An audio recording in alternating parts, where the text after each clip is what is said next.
All right. So tell us about the setup, please, Robin, outside the door of the. All right, Welding. here's how you program the system.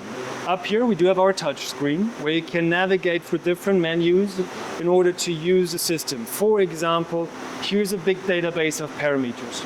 So basically you can filter here for what kind of material you want to weld, what the sheet thickness is, if you want to use heat conduction welding, deep penetration welding, scanning, all the processes that we offer with our optics.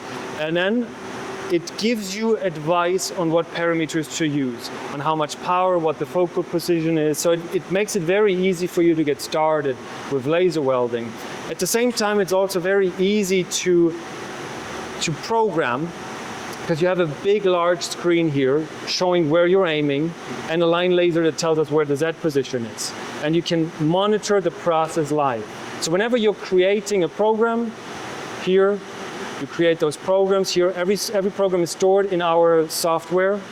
You can load it to the other. You can see every status, any gas flow, any angle, any parameters on one glance to make it easier for Tommy to work on the system. I would assume that some of those things are pre-programmed into that, so you have common settings that you can access. Correct. Yeah. But you can still manipulate everything as you go.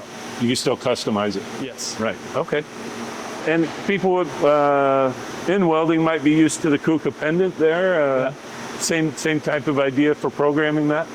Absolutely. And technically, you're just telling the robot linear commands, circular commands, or PTPs. You don't need much more with our system in order to guide the optics from one point to the next. But you're telling the coordinates of each point through the system by moving it with the 60 mouse or these buttons.